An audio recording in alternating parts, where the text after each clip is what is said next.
de l'équipe d'enseignants de l'ESCA, je vous souhaite la bienvenue à cette conférence qui traite d'un débat et d'un sujet particulier, à savoir cette campagne de boycott que le Maroc connaît depuis un certain nombre de semaines et qui nous interpelle tous à plus d'un niveau. Aujourd'hui, nous vivons beaucoup de mutations technologiques, démographiques, culturelles, sociologiques, de transition politique. Et nous avons assisté à un phénomène qui est d'une ampleur inédite, d'une violence inédite pour les sociétés, et que nous cherchons aujourd'hui à comprendre et à disséquer. Les invités qui ont accepté de venir débattre avec nous sur ce sujet sont bien sûr les bienvenus. Nous avons d'éminents spécialistes, Monsieur Alaoui, qui est représentant du Conseil économique et social et environnemental, et je pense qu'ils ont fait beaucoup d'études sur la jeunesse, sur les évolutions des tendances de cette jeunesse, sur les ruptures démographiques, et nous donnera un éclairage très intéressant sur le phénomène. Alors, excusez-moi, je parle à chaque fois de phénomène, et M. Rorfi me corrige à chaque fois, me dit non, c'est pas un phénomène, parce qu'un phénomène suppose qu'il ait un début et une fin. Donc, alors encore une fois, je suis désolé, M. Rorfi, alors c'est le boycott.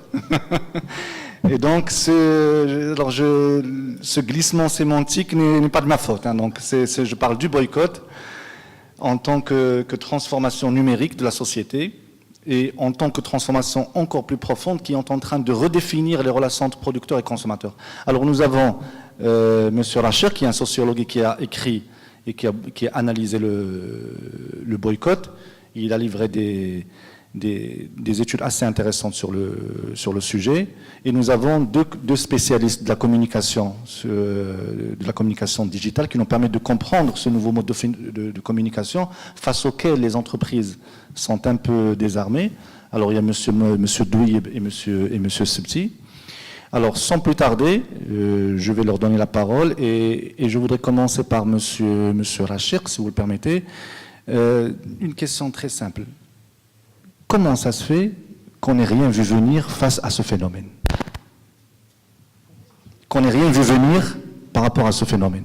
L'ampleur et le caractère inédit du boycott.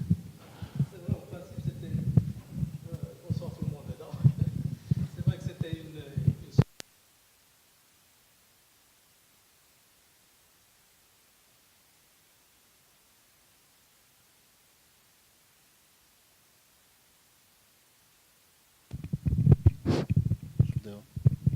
C'est bon? Donc je disais c'était une surprise pour ceux et celles qui ne suivaient pas l'évolution des différentes formes sociales de protestation.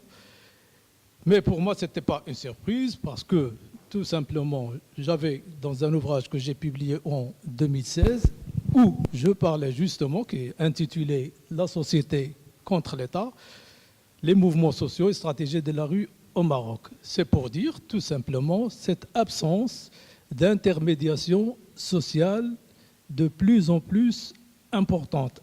Un déficit d'intermédiation sociale, ça veut dire, hein, ça a été plus clair lors des événements d'Al-Husseima, où les protestataires et leurs leaders ont rejeté toute intermédiation sociale, que ce soit des organisations syndicales, la société civile, les partis politiques, etc. Disons que nous, on n'a plus confiance dans cette élite. Et avant les événements de l'Husseima, on l'a remarqué aussi en 2011.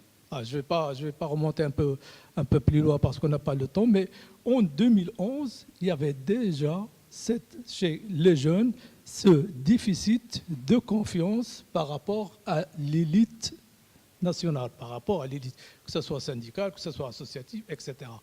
Les jeunes du mouvement du 20 février, ainsi que les jeunes par la suite, on va le voir avec le phénomène de boycott, c'était qu'ils ne faisaient pas donc confiance dans cette élite. Premier point.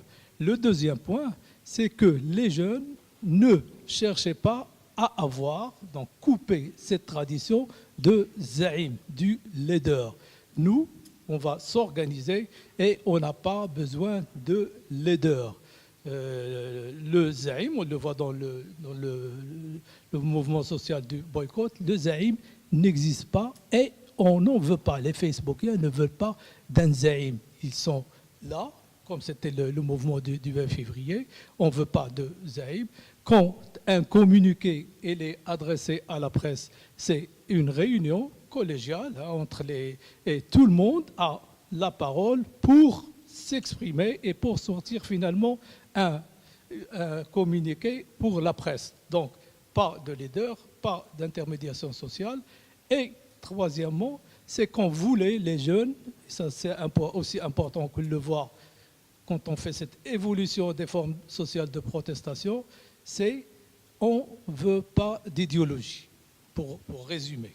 C'est-à-dire toutes les idéologies, que ce soit nationaliste, il s'est essoufflé, l'idéologie islamiste, elle s'essouffle avec cette expérience. On a fait l'expérience aussi d'un gouvernement dit d'alternance qui a suscité énormément d'espoir et après c'était la grande déception.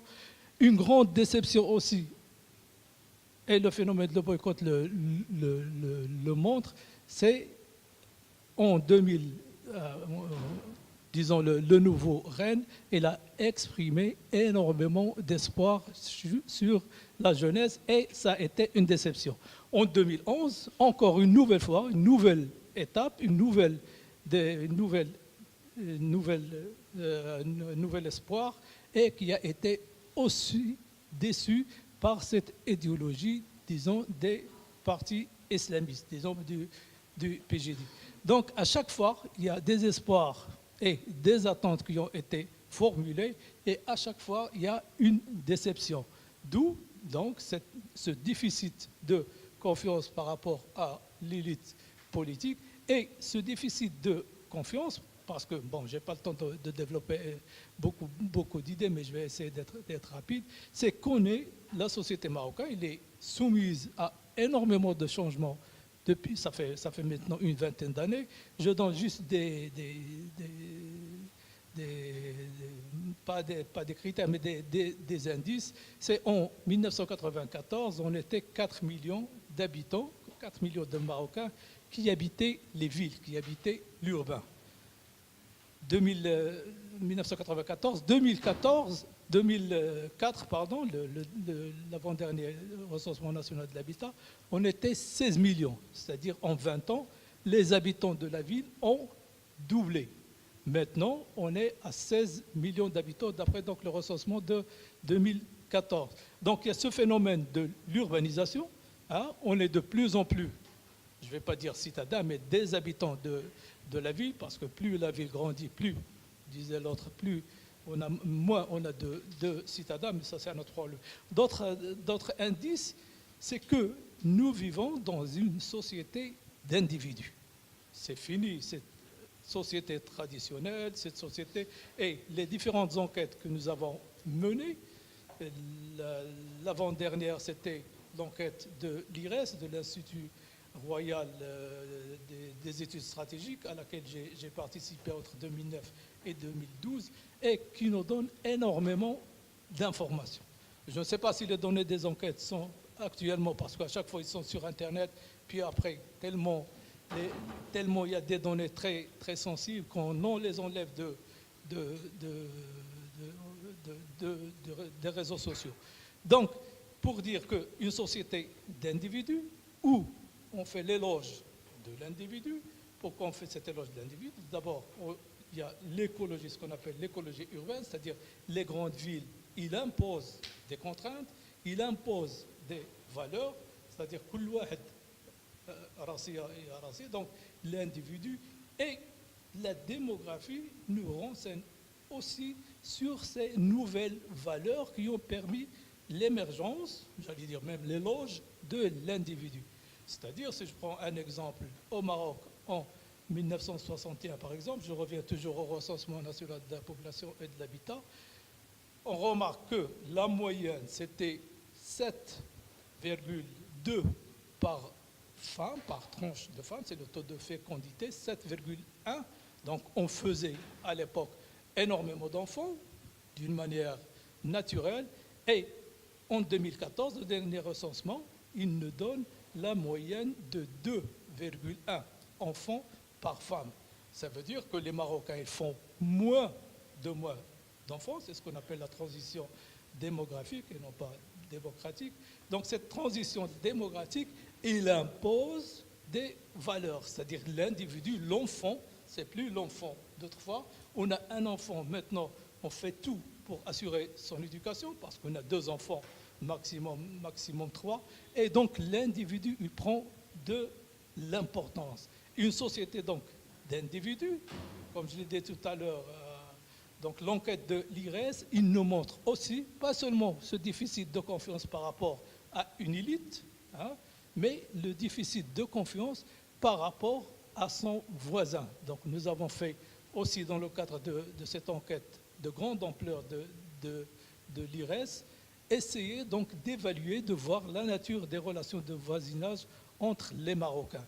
Et nous avons remarqué, ça c'est un chiffre qui fait peur, quand on étudie les relations de voisinage. Le voisinage, c'est le palier, c'est celui qui est au haut, celui qui habite à proximité donc dans le quartier, et les résultats au niveau national. Parce qu'on sait, quand on fait le résultat au niveau urbain, le taux va être encore plus important. Donc je disais, ce déficit de confiance, quand on interroge les Marocains, ils nous disent que 80% des Marocains ne font pas confiance à leurs voisins, ou ils font confiance moyennement à leurs voisins, 80%. Je disais que si on prend le critère de la ville, si on prend encore le critère de la grande ville, on va voir que ce manque, ce déficit de confiance par rapport à son voisin, elle est relativement énorme. Donc une société, on reprend une société d'individus, et ces changements, bien sûr, ils se répercutent sur les réseaux sociaux. Donc je disais que cette forme de protestation, elle était, disons, bon, là il y a débat, elle était individuelle. Donc, et l'adhésion, elle était individuelle. Il n'y avait pas des organisations. D'ailleurs, le boycott, elle n'est pas organisé.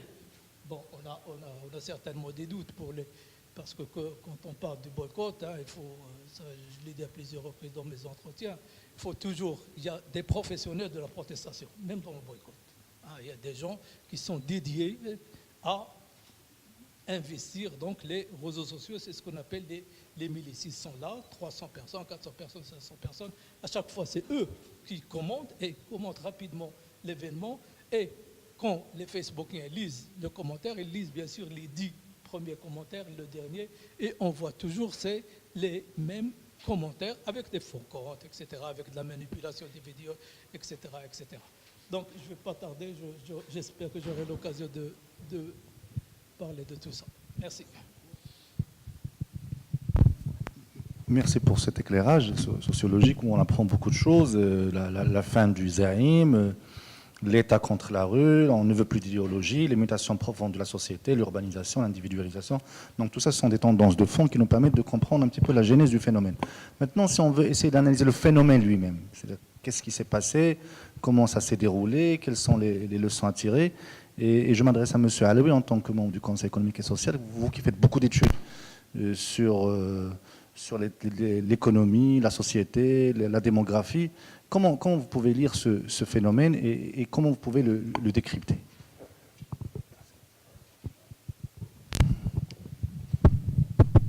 Merci. Bonsoir à tous. En fait, nous, au niveau du Conseil, nous avons un certain nombre de rapports qui sont publics, qui sont sur le site et que je vous invite à aller consulter, et en particulier sur les valeurs et les nouvelles technologies chez les jeunes.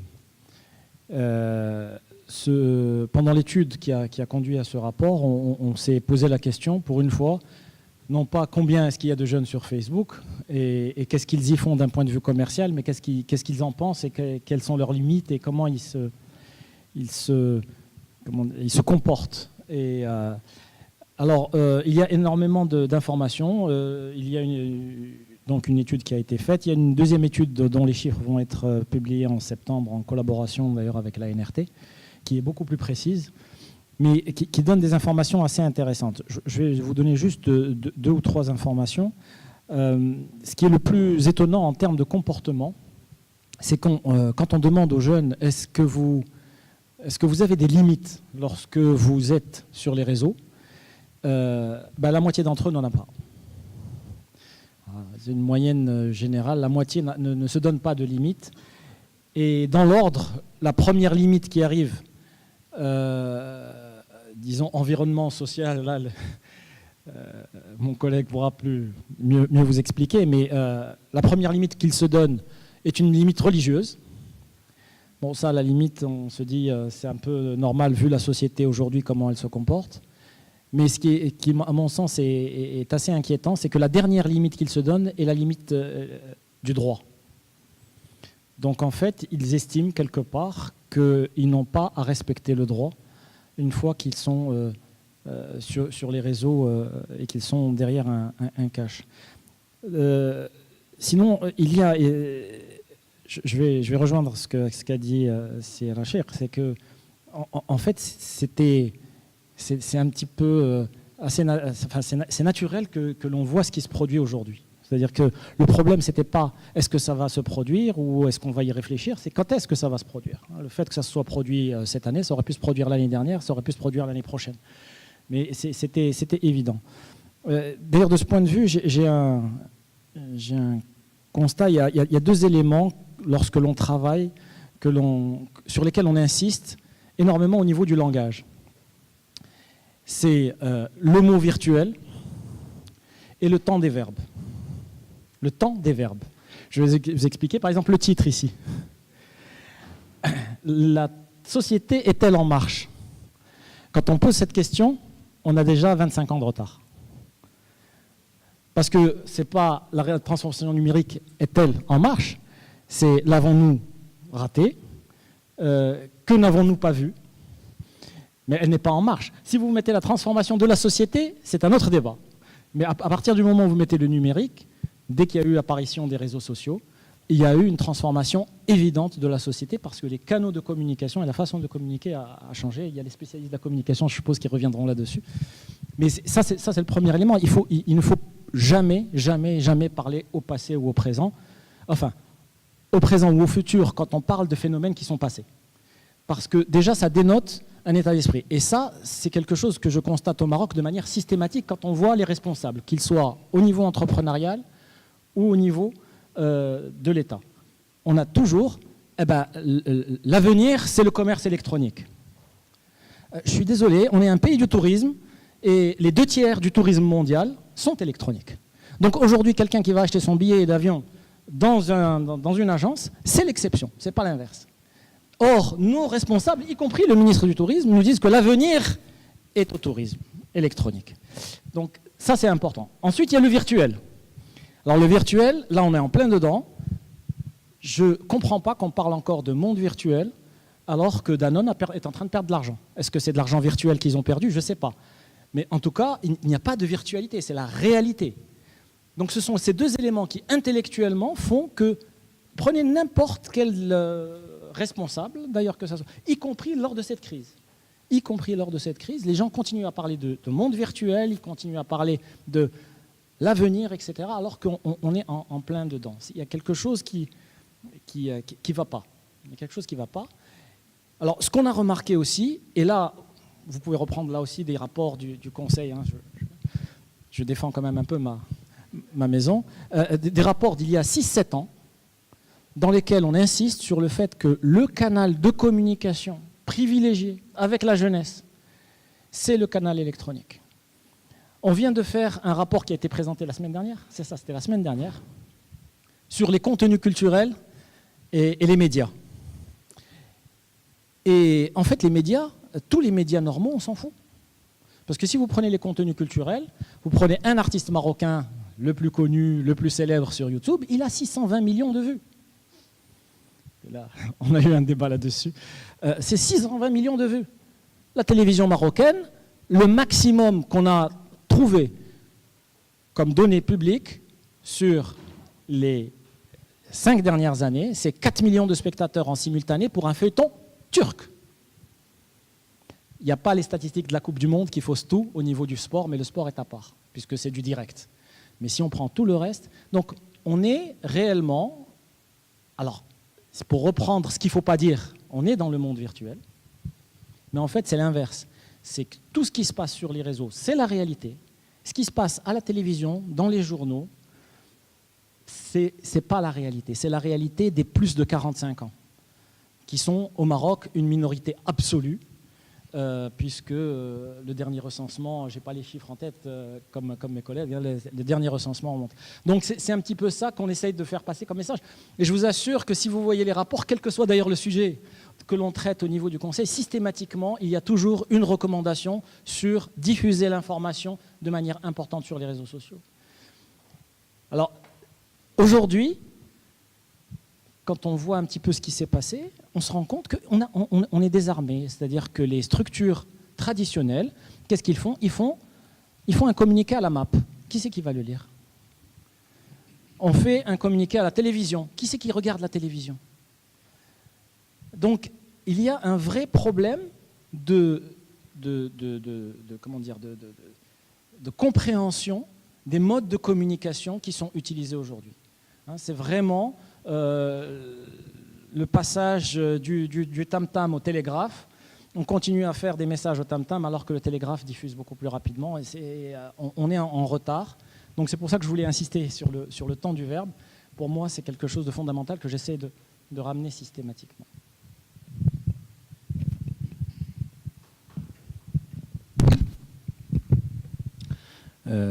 Merci beaucoup pour cet éclairage. Donc on retient qu'aujourd'hui pour les jeunes, il n'y a pas de limite. Sur les 50% pensent qu'il n'y a pas de limite. La première limite est religieuse. Et étonnamment, la dernière est juridique. Je pense que c'est sur ce terrain que nous sommes en train de perdre la bataille. Le temps du verbe est très important. Et le canal de communication privilégié avec la jeunesse, c'est le virtuel. Et là, vous nous éclairez sur un point qui est particulier, c'est par rapport à la gestion de cette crise par les entreprises, tant au niveau des canaux de communication avec ce mouvement qu'au niveau du temps utilisé. Au-delà de ce phénomène, nous sommes en train d'assister comme à une reconfiguration des relations entre consommateurs et producteurs. Aujourd'hui, quand nous voyons le PDG de Danone venir au Maroc et dire « voilà, je vous ai compris à la Charles de Gaulle », et quand on voit d'autres grands patrons d'industrie paniquer, ne sachant pas quoi faire, je voudrais juste m'adresser à Madame Idrissi, à laquelle je souhaite la bienvenue, bien sûr. Est-ce que cela n'est-il pas en train, excusez-moi si c'est juste encore le mauvais verbe, mais est-ce qu'on n'est pas en train d'assister vraiment à un changement dans les rapports de force entre consommateurs et producteurs à partir du moment où le point fort du producteur était l'information qu'il détenait et que n'avait pas le consommateur. Aujourd'hui, le consommateur détient cette information. Non seulement il la détient, il peut la partager, il peut créer un mouvement derrière, et donc il se retrouve sur le même pied d'égalité informationnelle avec le producteur, mais avec une capacité de mobilisation qui est beaucoup plus importante et qui laisse le producteur dans une impasse stratégique. Comment expliquer tout cela ? Et bonsoir tout le monde. J'ai envie de vous dire que ce que vous dites ne s'applique pas uniquement sur la relation consommateur-producteur, mais s'applique aussi sur la relation citoyen-gouvernement, s'applique aussi sur la relation équipe de foot, coach, spectateur. Et donc effectivement aujourd'hui l'information est devenue plus démocratisée. Donc l'accès à l'information est devenu plus démocratisé, mais ce qui est encore plus entre guillemets dangereux, c'est la viralité. C'est qu'on a non seulement accès à l'information, mais on peut la partager. Et ce que les médias classiques pouvaient faire en 24 heures, le digital aujourd'hui peut le faire en quelques secondes, voire quelques minutes. Et c'est effectivement... c'est un problème de compréhension. Donc, ceux qui étaient en position de force jadis n'ont pas compris ce changement et se considèrent toujours en position de force. Or, la réalité est différente et ils ne comprennent pas où existe la défaillance. Il n'y a aucune défaillance. Il y a juste un shift de 180 degrés d'abord des mindsets, des modes de communication. Et puis, le rapport de pouvoir a changé, mais pas de façon naturelle, parce que les consommateurs ont décidé de détenir, de prendre le pouvoir. Ils ont décidé d'utiliser le digital pour prendre ce pouvoir et se positionner différemment. Maintenant, sur le principe, moi, c'est cette relation de rapport cette notion de rapport de pouvoir qui me dérange aussi. Parce que dès lors que les entreprises se sont inscrites dans cette logique de qui est le plus fort, et donc, si on veut, de façon inconsciente, elles sont rentrées dans une logique de bras de fer. Et donc, ce bras de fer a montré ses limites très rapidement et n'a pas permis de régler le problème. Et dans une situation de crise, le temps est un facteur décisif dans la gestion de crise. Donc, on l'a vu dans les différentes sorties. La plus flagrante, à mon sens, c'est quand, en plein salon de l'agriculture, j'ai le ministre de l'Agriculture qui trinque avec son verre de lait. C'était le deuxième jour de la campagne de boycott. Et donc, là, ça annonce un peu la couleur de dire qu'on est dans le bras de fer. Si vous refusez le lait, moi, je le prends et je m'affiche avec. Et donc, c'était ça, effectivement, qui a un petit peu annoncé l'orientation. Et les autres entreprises, là je parle de ministres, je ne parle pas d'opérateurs économiques qui est aussi dans la logique de boycott. Donc en tant qu'acteurs économiques, ils ont suivi sans forcément challenger ou réfléchir. Et toutes les entreprises par la suite se sont inscrites dans cette logique. Et très rapidement, les jours se sont suivis, les semaines se sont suivies pour arriver à une situation où les entreprises étaient dépassées. On ne s'est rendu compte de la gravité de la situation que lorsque ces entreprises ont commencé à recevoir leurs chiffres de vente et voir qu'effectivement, on n'était plus dans le virtuel, mais on était dans la réalité. Et donc, ce boycott virtuel avait un impact réel, immédiat, clair et important sur les ventes. Et donc, là, on ne sait plus comment réagir.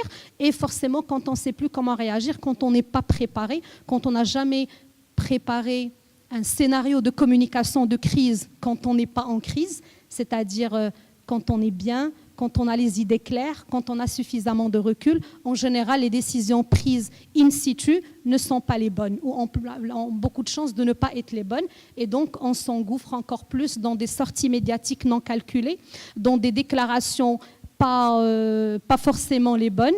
Et jusqu'à arriver, après plusieurs semaines du boycott, à un PDG de Danone qui dit « je vous ai compris », eh bien c'est trop tard.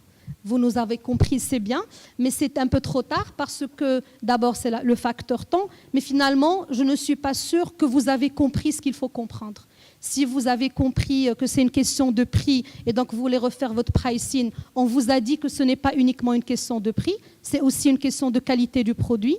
Mais in fine, on vous a dit que c'est un malaise social qui se matérialise par cette action. Donc en réalité, Danone n'est pas le responsable du malaise social. C'est un gouvernement qui est responsable du malaise social. Vous savez, vous pouvez apporter de très bonnes réponses. La démarche aujourd'hui est très bonne de Danone, mais malheureusement, elle ne répond pas à la question. Donc on peut avoir une bonne réponse, mais si elle ne correspond pas à la question, c'est un hors-sujet. Et donc, on n'est pas en train de régler le problème, c'est ce qui est aujourd'hui en train de se passer.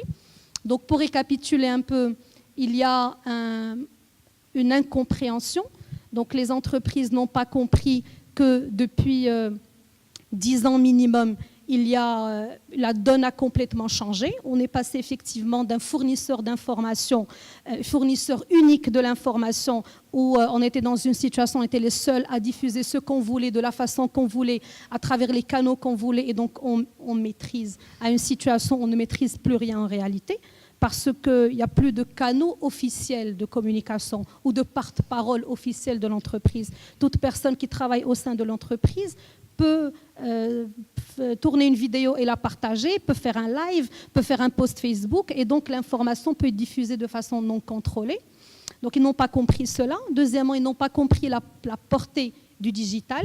Le digital, pour les entreprises qui croient le plus avoir compris, c'est une page Facebook et une agence qui va faire des posts et qui va recruter des likes.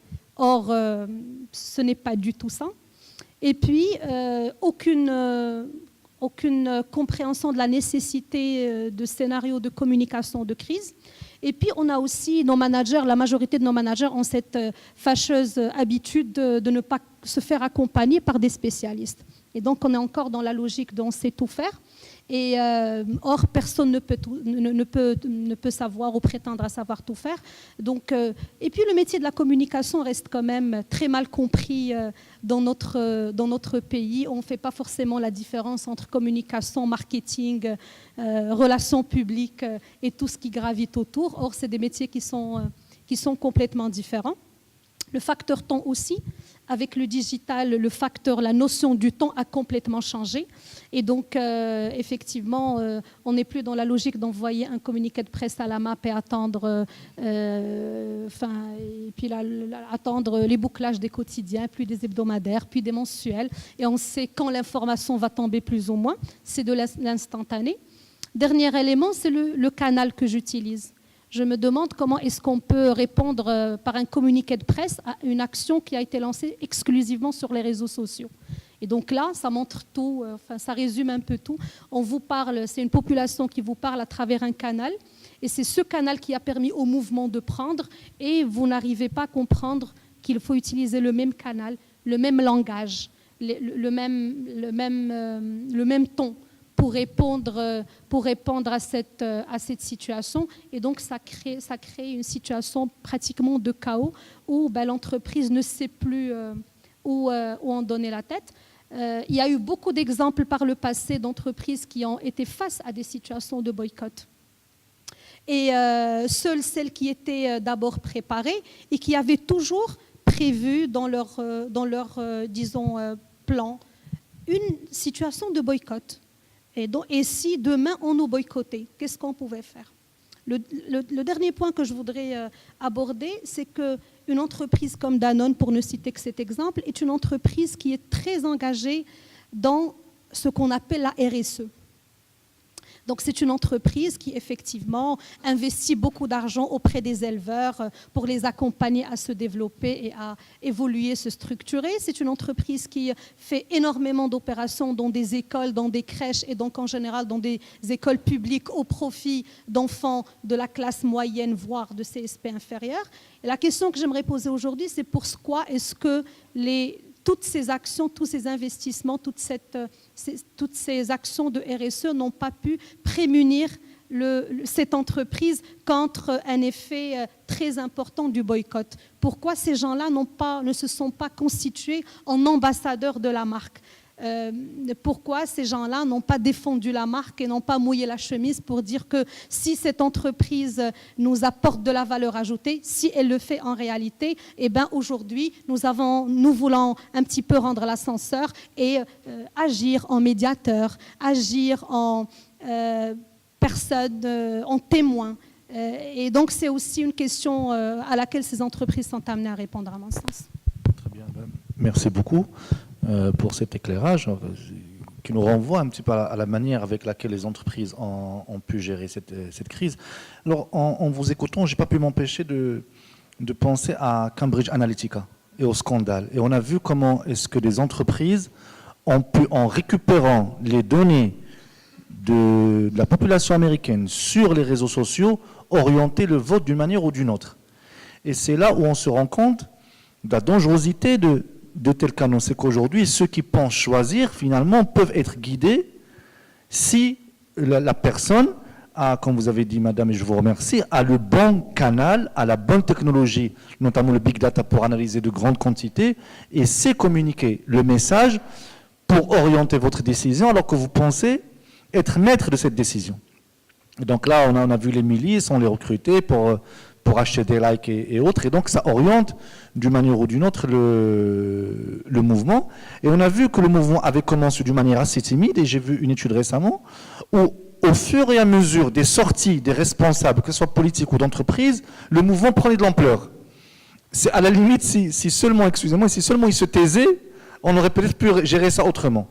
Et donc ça nous renvoie à deux réalités. D'abord, on ne comprend pas qu'est-ce qui se passe dans les réseaux sociaux, et ceux qui comprennent Ce qui se passe ne sont pas les hommes de marketing, les stratèges, mais ce sont les mathématiciens, les statisticiens, les informaticiens qui ont compris le mouvement, ils l'ont anticipé, maintenant ils sont en train de l'orienter. Alors la question que j'ai envie de poser à monsieur Douib, pour vous en tant qu'expert de la communication sur les réseaux sociaux et digital en général, est-ce que vous pensez que la manière avec laquelle on gère cette communication de crise est largement en décalage avec les nouvelles tendances que nous avons constatées, ça on a pu le voir, mais aujourd'hui, si on doit rattraper le coche, après avoir perdu beaucoup de temps, comment s'y prendre?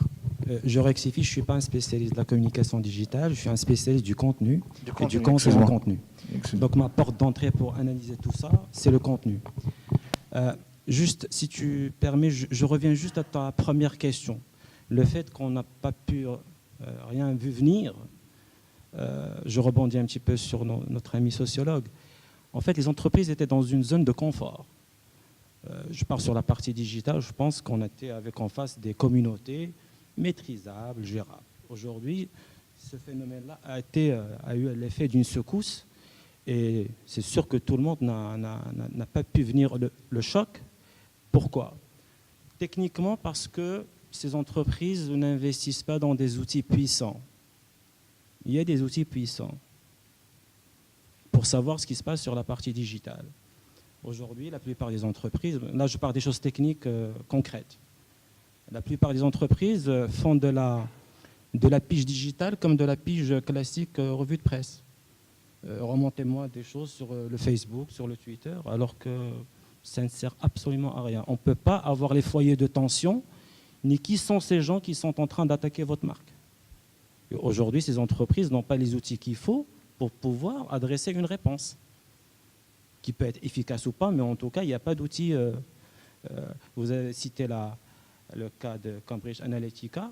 On parle de ce genre d'entreprises qui ont des outils puissants, qui permettent à des entreprises d'avoir des éléments, de la bonne data, pour pouvoir communiquer avec ces gens qui boycottent leur marque. Au bout de 3 mois de boycott, je pense qu'il y a une remise en cause au sein de ces entreprises, en tout cas les plus concernées. Mais je prends le cas de Danone, c'est vrai qu'il y a une démarche qui est en train de faire oublier un petit peu tous les ratages et les dérapages qui ont eu lieu. Mais preuve aujourd'hui, en tout cas, aucun indicateur ne permet de dire que la communication de crise employée a pu, ne serait-ce que, faire calmer les esprits. Donc on n'a pas aujourd'hui, encore une fois, d'outils qui nous permettent, nous, en tant que communicants, de pouvoir dire que telle communication a pu, ne serait-ce convaincre les plus réticents. Et aujourd'hui, ces marques ils auront beaucoup plus de temps à gérer ce genre de crise parce que ça ne va pas se régler en quelques semaines ni en quelques mois. Je pense qu'ils sont partis pour au moins 1 année, 2 ans. Je pense, là, je suis optimiste parce que les dégâts ont été tellement énormes et je pense qu'on a perdu de temps dans la réactivité, les messages clés, les éléments de langage employés. Et valeur aujourd'hui, on a une marque qui n'a pas communiqué. Je citerai. Qui n'a pas communiqué, c'est un choix de communication qui peut être aussi... maintenant, on va voir s'il est les bons ou le mauvais choix. On a une marque qui a trop communiqué, qui est Danone, et aujourd'hui, il paye le prix un peu de cette communication-là. Et l'autre marque essaye de voir comment se positionner dans ce flot de critiques et de boycotts. Et encore une fois, moi j'insiste sur cette idée-là. On n'a pas aujourd'hui de la bonne data pour pouvoir adresser des réponses de communication. Tant qu'on n'a pas, je pense qu'on va juste naviguer, juste employer des choses. La communication de crise dont tu disais tout à l'heure sur la façon de gérer les pages Facebook, ce n'est pas des posts Facebook qui vont calmer, ce n'est pas les pages Facebook qui vont te régler une situation de crise. Et on se rend compte aujourd'hui que même sur l'offre sur le marché marocain en termes d'expertise de communication de crise, il n'y a pas vraiment une offre. Aujourd'hui, il y a des agences classiques qui offrent de la communication de crise, mais ce n'est pas des experts de communication de crise. Si aujourd'hui le PDG de Danone qui se déplace au Maroc avec son équipe, c'est un message clé, c'est qu'au Maroc, on n'a pas de spécialistes dignes de son nom de communication de crise. Il faut être aussi honnête, il faut le dire, parce que tout le monde a été pris de court. Et tout le monde n'a jamais vu, c'est une première mondiale, je le rappelle, hein, ce mouvement de boycott, c'est pas on n'a pas vécu un tel mouvement ailleurs à travers le monde. Donc on découvre, et tout le monde découvre, et je pense que c'est challengeant pour tous les communicants et les spécialistes et les experts de communication digitale. Voilà.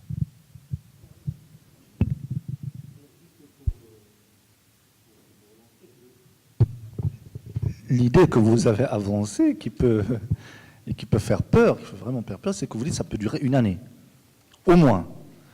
Et est-ce que financièrement, ces entreprises peuvent tenir? Et si nous avons des cas de faillite d'entreprise en raison de ce moment, parce que une année avec des chiffres de vente qui s'effondrent, ça, on ne peut pas tenir. Alors, à votre avis, quand vous dites on manque d'outils, ça c'est une certitude, mais nous sommes devant une situation, c'est une première mondiale, vous venez de le rappeler, le PJ de Danone vient avec ses équipes, mais ce n'est pas sûr qu'ils arrivent à résoudre le problème, parce qu'elles aussi ne sont pas habituées à une action d'une telle ampleur. Aujourd'hui, est-ce que, à votre avis, une baisse des prix va-t-elle calmer le mouvement? Ou bien, comme a dit Mme Idrissi, non, on ne répond pas à la question, puisque la question est en dehors des prix. Ça peut être paradoxal, mais je pense que la solution ne va pas se limiter à la communication. Attention, parce qu'on croit que la communication va régler ce souci-là de boycott. Ce n'est pas la communication elle seule qui va régler. Je pense qu'il y a d'autres portes d'entrée. Je ne connais pas une entreprise, par exemple, boycottée, qui a fait appel, par exemple, à des sociologues ou des chercheurs pour pouvoir remuer tout ça et avoir une certaine visibilité. On fait appel directement à des communicants, comme si les communicants avaient la clé pour... Et pourtant, le phénomène est tellement complexe que, à mon avis en tout cas, il faut plusieurs disciplines. Ce n'est pas une affaire de communication. Aujourd'hui, les marques, moi je le dis, je pense que les marques marocaines ont du mal encore à évaluer un petit peu leur cote ou leur patrimoine immatériel et éthique. Vous avez des entreprises performantes. La marque Sidi Eli est une marque performante, qu'on ne le veuille pas, qu'on aime ou qu'on n'aime pas. Mais est-ce que sur la partie, par exemple, éthique, quelle perception elle a chez les jeunes, d'ailleurs sur le digital? Quelle perception ils vont avoir de cette marque-là, si éthiquement ça ne leur parle pas? Donc je pense que là, c'est là où je dis qu'il y a pour ces marques boycottées, il y a de nouvelles perspectives qui s'ouvrent. Et la réponse ne va pas être que dans la communication. Je pense qu'elle doit s'ouvrir un peu plus sur l'environnement, sur plusieurs disciplines, sur plusieurs spécialistes, pour pouvoir recadrer le tout. Maintenant, sur une année, de ce que je vois, je ne pense pas qu'il y a une solution aujourd'hui. Le fait d'aller sur le facteur prix, parce que c'est vrai, la seule étude qui a été faite sur le mouvement de boycott et qui dit que la moitié des gens qui boycottent, c'est sur le prix. Je ne pense pas que le prix va à lui seul, revoir le prix va résoudre l'équation du boycott. Ça va se régler sur la partie éthique, sur la partie contenu de ces marques vis-à-vis de leurs différents publics, non pas consommateurs.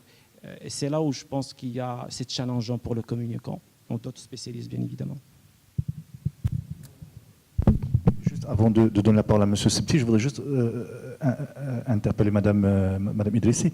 Comment une entreprise peut-elle régler un problème alors que la question ne lui est pas posée, elle est posée au gouvernement? C'est ce que vous avez dit tout à l'heure. Alors, avant de répondre à votre question, j'ai juste envie de de commenter ce qu'a dit Mohamed. Donc, il parlait de communication et il pose la question comment des entreprises peuvent faire appel uniquement à une agence de communication. Et là, en tant que professionnel de la communication, j'ai juste envie de faire la distinction entre les agences qui font de la communication opérationnelle, les agences qui font du conseil et de la stratégie de communication. Dans ce genre de situation, c'est l'agence qui fait du conseil et de la stratégie en communication qui doit être interpellée en premier lieu. Et c'est à cette agence de faire son diagnostic, de comprendre le problème et d'aller chercher les différents corps de métier, les différents spécialistes qui peuvent justement résoudre le problème. Dans la communication, il y a l'outil, le canal, mais il y a surtout le contenu.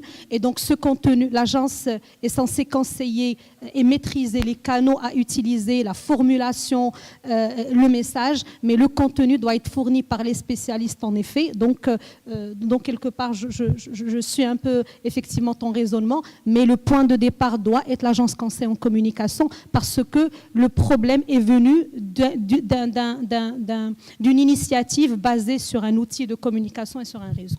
Maintenant, oui, c'est tout à fait cela.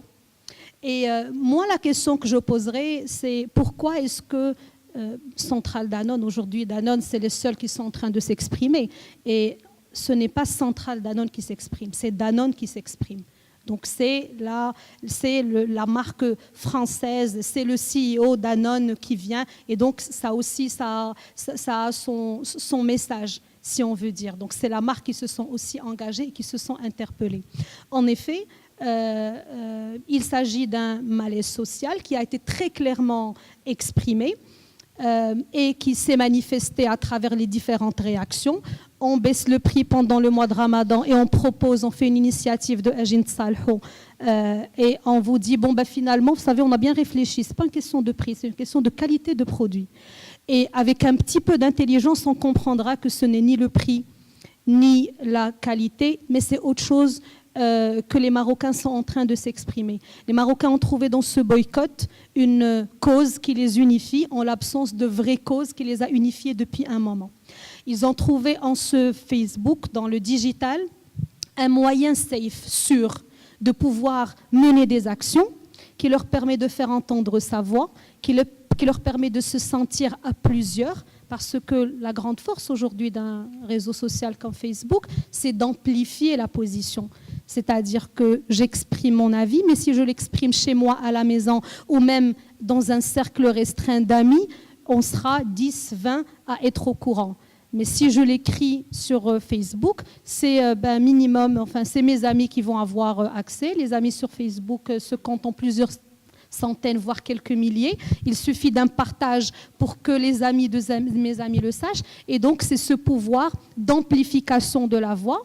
Et ce qui renforce réellement ce boycotteur, c'est ce sentiment de ne pas être seul, de ne pas être isolé. C'est le même sentiment qui, aujourd'hui, dans la vie réelle, versus la vie virtuelle, c'est ce sentiment dans la vie réelle d'être isolé qui empêche beaucoup d'entre nous d'agir et de poursuivre un certain nombre de convictions que nous avons. Donc, nous arrivons à dépasser ce sentiment de solitude à travers des partages ou des likes. Vous savez, la sensation que chacun de nous a en suivant le nombre de likes après un post. Mais en fait, ce n'est pas pour dire je suis influent, mais c'est quelque part pour dire que finalement, je ne suis pas seule à penser comme ça. Je ne suis pas seule à avoir cette position et que finalement, cette position, si elle est partagée ou likée par 200 personnes, c'est que je peux en faire quelque chose dans la vie réelle. Et c'est ça, justement, qui a mené cette amplification. Danone répond à une question qui ne lui a pas été posée. Danone, en disant « je vous comprends », se substitue à un gouvernement. Le problème, c'est que quand le gouvernement a voulu prendre la défense de Danone, on a eu droit à une démission. Ça a été fait de façon très maladroite de dire « je me substitue à Danone ». Et là encore, oui, une annonce de démission en tout cas.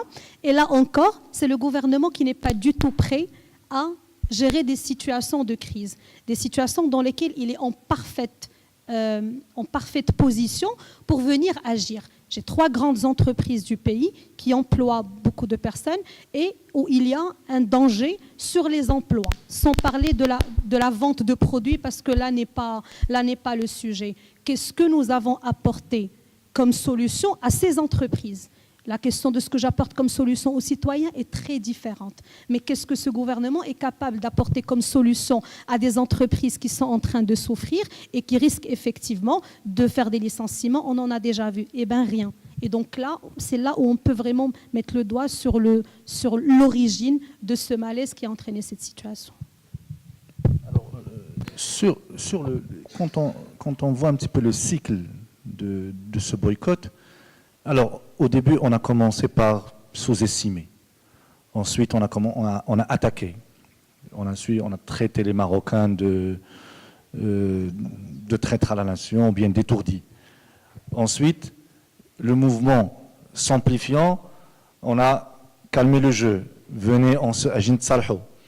Ensuite on est passé à la menace déguisée, on va réduire du tiers nos... Maintenant, on a fait une campagne pour céder momentanément. Maintenant, vous avez le PDG de Danone qui vient pour dire « je vous ai compris ».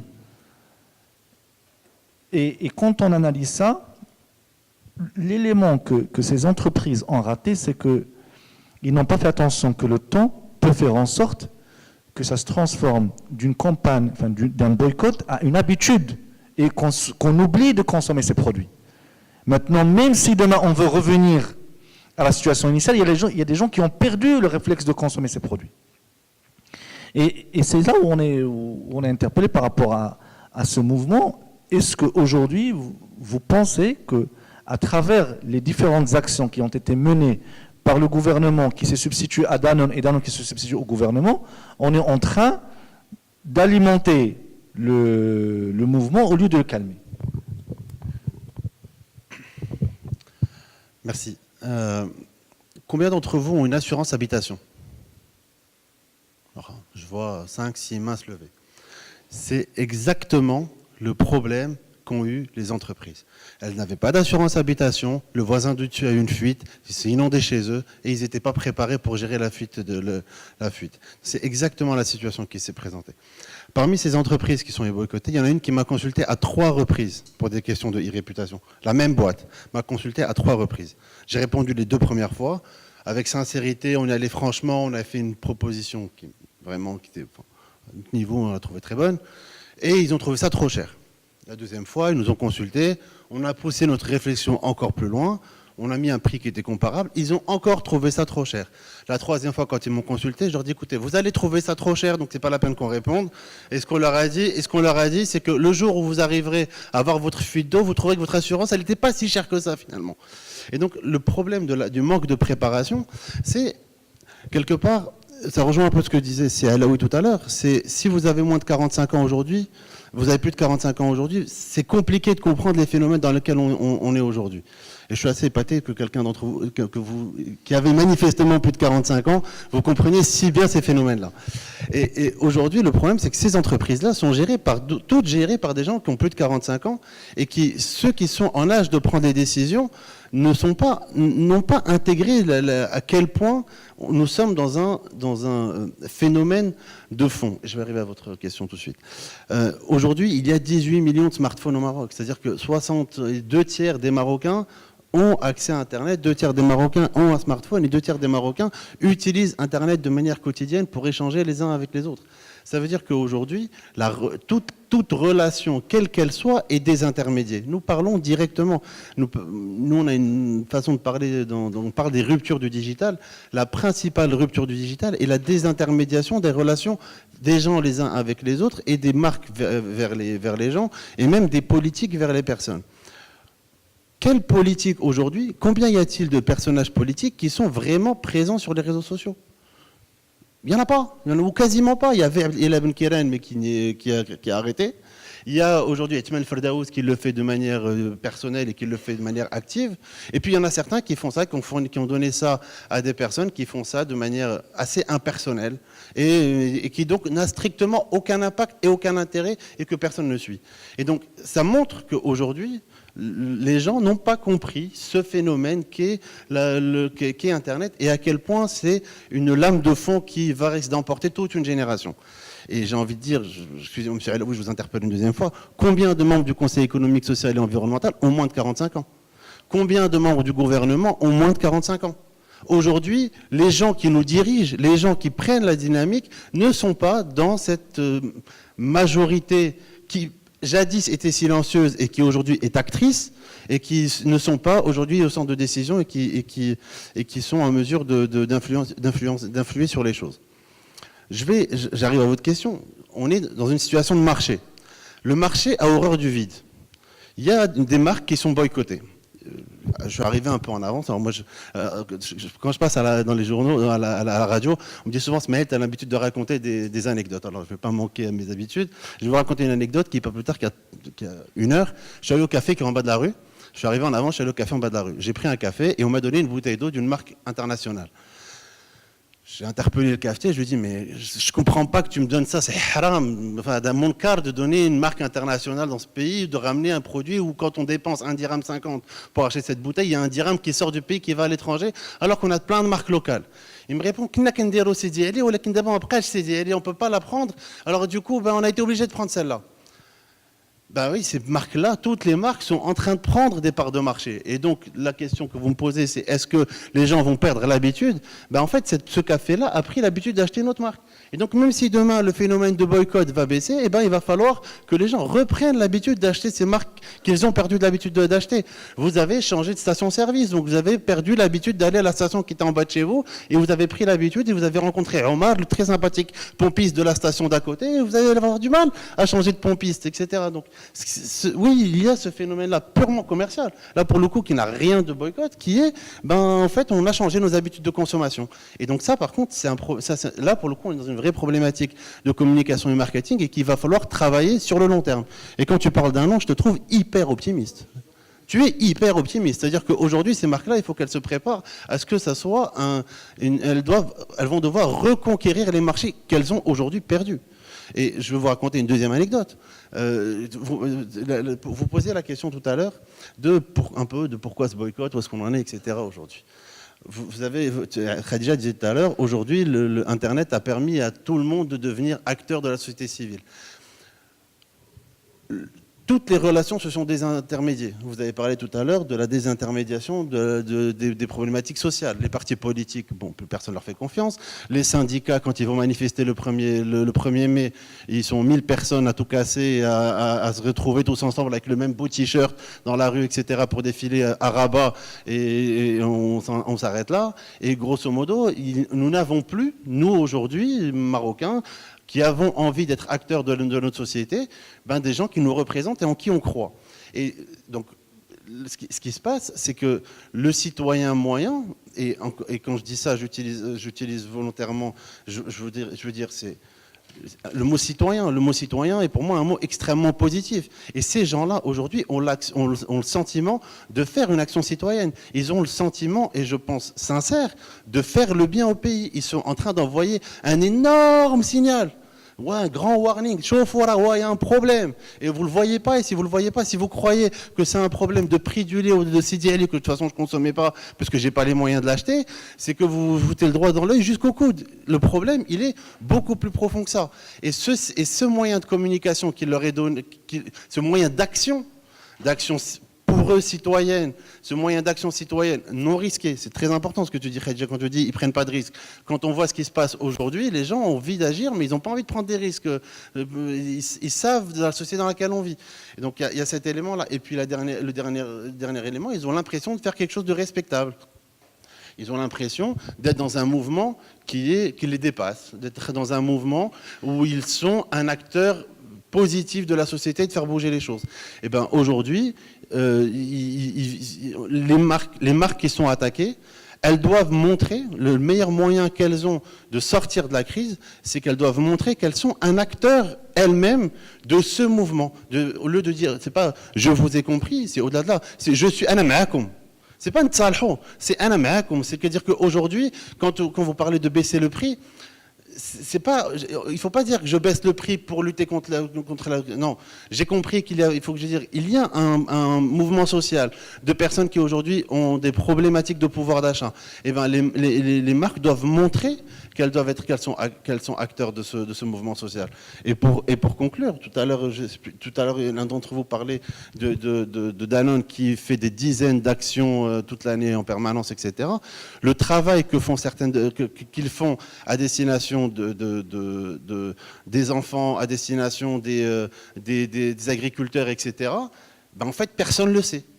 Et le vrai problème, etc., c'est qu'aujourd'hui, leur communication, elle est centrée autour de problématiques marketing et de montrer à quel point leur packaging est joli et à quel point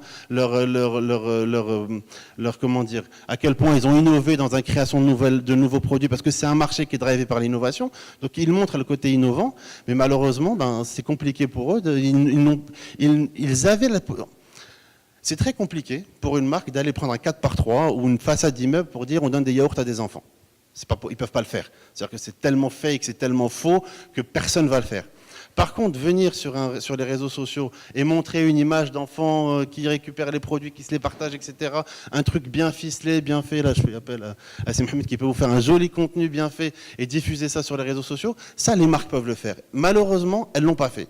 C'est ce que fait une marque qui a une Violette, avec un opérateur télécom Violet qui le fait très bien, avec une opération où ils montrent des choses qu'ils font.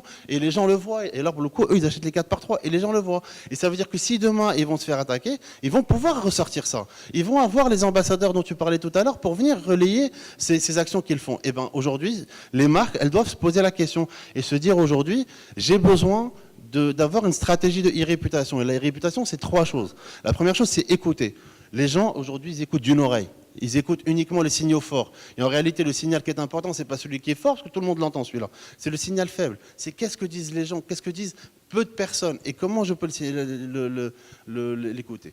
Deuxième message, deuxième action de la réputation, c'est écrire. C'est-à-dire qu'il faut que je prenne la parole. Et pas uniquement prendre la parole sur des éléments marketing, comme je disais tout à l'heure, c'est prendre la parole aussi avec mes actions sociales. C'est prendre aussi la parole avec des éléments de venir présenter les petits producteurs que j'ai. Et pas uniquement dans des 4x3 où je montre une personne bien rasée, etc. Non, l'agriculteur du fin fond du Rab, il ressemble à un agriculteur du fin fond du Rab. Pas un comédien que j'ai casté. Et puis enfin, la dernière chose, c'est influencer. Et aujourd'hui, ce qui est flagrant, c'est que c'est que toutes les personnes influentes des réseaux sociaux, la quasi-totalité, ont produit du contenu, mais plutôt côté boycotteur. Il y a eu très peu d'actions de militants ou d'acteurs influenceurs en défaveur du boycott. Alors d'abord parce que la lame de fond était tellement énorme, c'était compliqué de parler contre, mais surtout, comme en fait ils n'ont pas été activés au préalable par les marques, et là je vous renvoie à l'histoire de l'assurance habitation, ils n'ont pas fait, ils n'étaient pas prêts, donc il n'y avait aucun élément pour pouvoir prendre effectivement la parole. Je vais rendre la parole parce que je suis bavard. Alors, je voudrais juste, en 30 secondes, vous avez émis une idée qui doit interpeller tous les actionnaires. C'est-à-dire, si je vous ai compris, les actionnaires qui ont un board de plus de 45 ans doivent trouver une solution.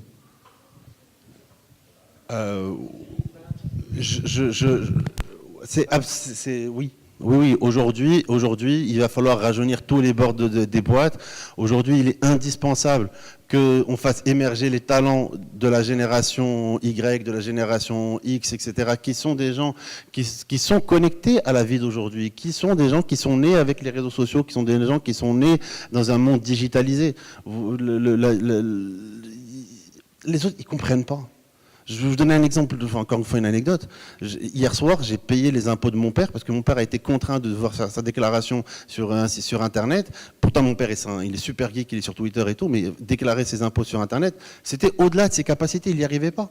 Donc, il m'a demandé de le faire pour lui et moi, je peux le faire pour lui. Mais combien de personnes ont la possibilité d'avoir... La société avance presque trop vite par rapport à la population.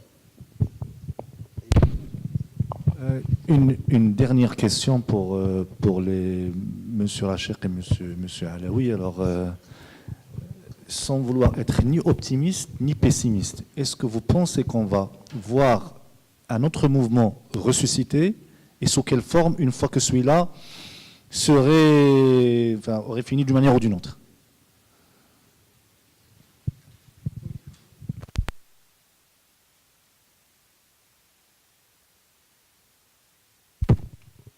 J'arrive pas, j'ai plus de 45 ans.